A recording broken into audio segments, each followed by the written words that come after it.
Now, the Sporting Chance Development Foundation has been using sport to positively impact the lives of local children for the last 28 years. And if you look at some of our we've got a cricketing legend that's been born out of this.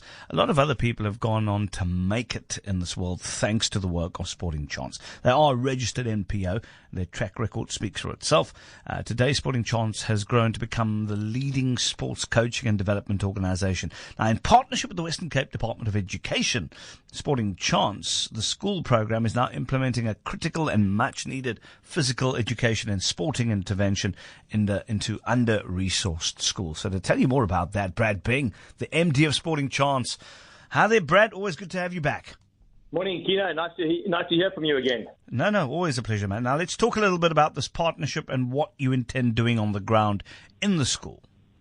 Kieno, very simply, government a couple of years ago said that they were going to start getting phys ed back into the schools. And I did an interview on your radio station where I said, listen, before you even contemplate getting the phys ed back into the schools, you've got to get a curriculum drawn up. And then you've got to get people trained up to do it before you can actually even start doing it. But if you look at the system at the moment, not a hell of a lot has progressed since in the last 5 years.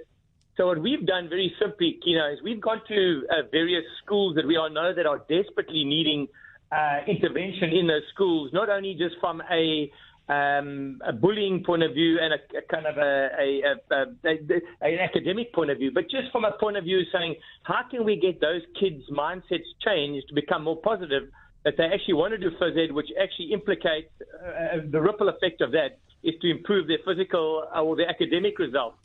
And so for the last 5 years, we've operated in schools in Langa, Kalicha, Masipumaleli, Constantia at the primary school where we put on that Astro last year, into Steenberg, which is a community in our Cape Flats area, Kieno. Yeah. And not only that, we've also gone into places like Kwamashu in KwaZulu-Natal and Diepsloot in Gauteng and Dennilton in Limpopo and Mzansi in the Eastern Cape.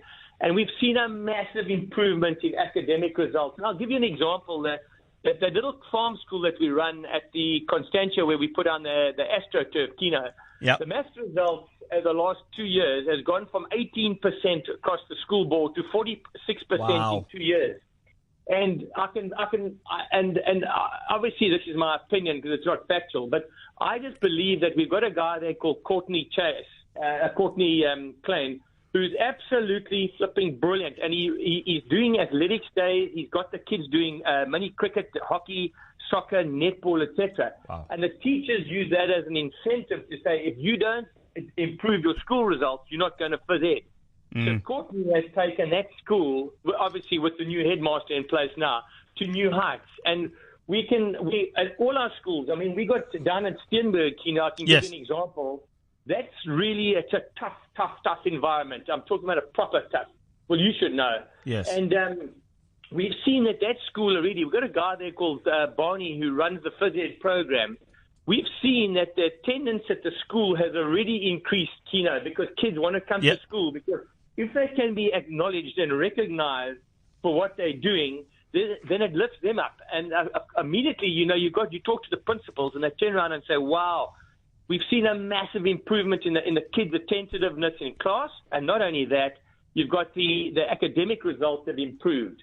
So we've seen a huge increase in kids who want to do phys ed, and the demand is there, So what we've done with the Western Cape government is very simple. I met with Debbie Schaefer and her advisory team, and what we've done is we've identified areas, or they've identified areas for Sporting Chance to go and work in, because I love nothing better than working in areas that are desperate for what we do, for sports activity, because to me, when a child has got an opportunity to get rid of that testosterone and that energy, and he goes into class and he's seen to be kind of being more attentive, and not only that, the teacher turns around and says, wow, I've seen that person excel on the sports field, you can also do it in the class. So that teacher becomes the role model for that child, which is exactly what we try to do. And if one looks at the role of sport, other than, just on a cellular level, if you keep yourself